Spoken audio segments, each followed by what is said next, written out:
Halo Sobat Tani, jumpa lagi bareng saya Bang Joy. Di video kali ini saya akan membagikan pengalaman saya. Di sini saya mengalami kegagalan lagi ya sobat. Nah, biasanya teman-teman itu biasa membagikan sesuatu yang berhasil ya. Tetapi alangkah baiknya juga kita berbagi kenapa sampai gagal ya. Dan ini bukanlah sebuah tutorial ya teman-teman. Ini melainkan pengalaman kita di lapangan ya. Di lapangan tanaman cabai ini kita tanam tanpa menggunakan pupuk dasar, dan sebenarnya lebih aman ya ketimbang kita menggunakan pupuk dasar dari pupuk kandang ataupun dari pupuk kimia ya. Oke teman-teman, di sini teman-teman bisa lihat pertumbuhannya itu cukup baik, namun ini hanya beberapa bedengan saja, dan ini adalah salah satu serangkaian uji coba saya atau eksperimen saya, karena tanaman saya ini terganggu pertumbuhannya akibat cuaca ya teman-teman. Kemudian banyak sekali serangan layu fusarium yang menyerang tanaman saya. Di sisi lain teman-teman, mungkin ya tanaman saya ini atau varietas yang saya tanam ini kurang cocok untuk di daerah saya. Bukannya varietas ini kurang bagus ya atau tidak bagus, tetapi ini tidak cocok di daerah saya teman-teman. Di sini bisa kita lihat teman-teman. Nah, ini yang di sini tuh cukup serempak pertumbuhannya, tetapi yang di sebelah sana teman-teman itu yang belum saya kocor menggunakan jurus andalan saya ya, yang saya lakukan uji coba kemarin. Dan teman-teman bisa lihat sampai di sana itu masih kecil, padahal ini untuk jadwal penanamannya itu sama ya teman-teman. Bahkan dari kacangnya juga ini kita bisa lihat pertumbuhannya cukup bagus, dan buahnya, calon buahnya juga cukup lebat teman-teman ini. Tetapi di cabai ya, cabai ini kurang bagus, dan sebenarnya kacang juga kita tanpa menggunakan pupuk dasar ya, hanya kita lakukan pemupukan susulan. Tapi bisa kita lihat teman-teman, ini untuk batang dari kacangnya itu cukup besar ya, dan tunas-tunasnya sangat banyak. Ini calon bakal buahnya juga banyak ya teman-teman. Dan bisa dilihat untuk pertumbuhan cabenya yang 4 bedengan ini yang saya lakukan uji coba penanaman tanpa pupuk dasar ya. Dan ini sudah saya kocor menggunakan kalsium dari Kalha ya teman-teman. Nah, adapun yang di sebelah sini teman-teman, saya tidak melakukan pengocoran. Jadi batasnya itu di sini ya. Batasnya di sini. Tetapi yang di sebelah sini bahkan banyak sekali yang terserang layu, kemudian kerdil untuk pertumbuhannya ya. Banyak sekali ya hambatannya. Nah, itu teman-teman bisa lihat itu sampai ke sana itu. Nah, jadi ini rumusnya, kemungkinan besar pH tanah kita itu sudah anjlok ya, karena tanah ini mungkin sudah jenuh ya, karena seringkali kita gunakan pupuk kimia dan tidak pernah dilakukan pengapuran gitu ya teman-teman.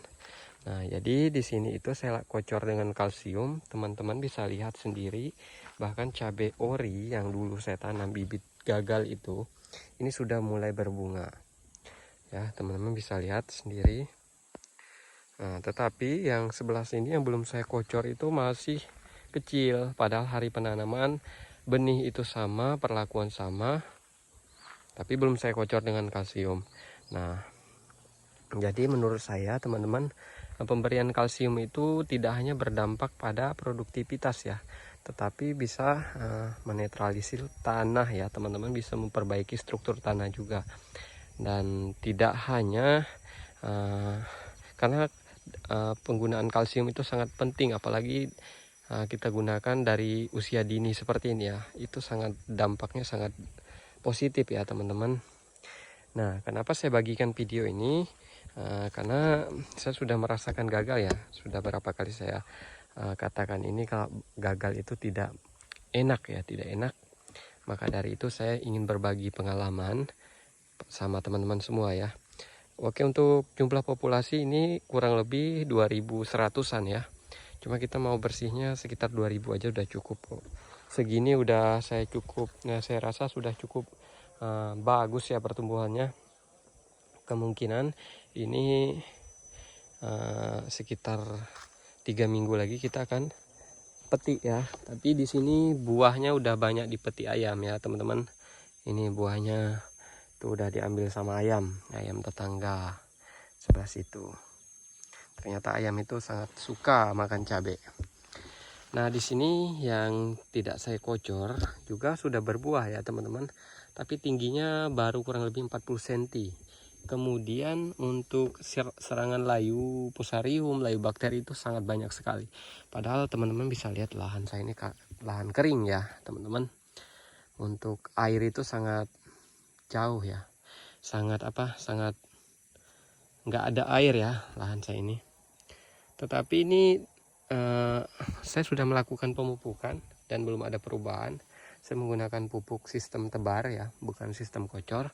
Nah, sementara yang sebelah sini tadi saya lakukan pengocoran menggunakan kalsium. Nah, semoga teman-teman bisa, jika ada yang mengalami kendala seperti saya, silahkan aja dicoba. Barangkali ini bisa bermanfaat juga buat teman-teman semua ya. Dan kita sudah mengetahui kondisinya, kita sudah masalahnya itu kita sudah bisa sedikit mengetahui. Nah, maka dari itu kita akan lanjutkan untuk melakukan pengocoran menggunakan kalsium. Oh ya teman-teman, kemarin juga saya mix dengan fungisida kontak ya, yaitu merek dagang Antrakol.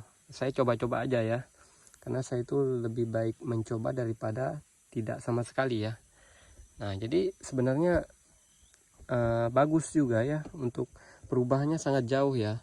Awalnya kan hampir sama nih pertumbuhannya segini ya, hampir sama untuk ukuran diameter batang, kemudian untuk tinggi tanaman. Dan setelah saya lakukan pengocoran itu ya seperti ini, perubahannya sangat jauh ya. Teman-teman bisa lihat di kiri ini sama di kanan ya, jauh. Nah, dan ini bukan rekayasa atau kebutuhan konten saya saja teman-teman. Ini benar terjadi di lapangan ya. Oke, saya rasa cukup sampai di sini video ini. Semoga video ini bermanfaat ya. Jangan lupa tinggalkan jejak jika teman-teman menyukai video ini, dan jangan lupa di-share juga supaya barangkali video ini bermanfaat untuk teman-teman kita yang mengalami kendala seperti ini di lapangan. Oke, terima kasih. Saya akhiri. Selamat menonton ya.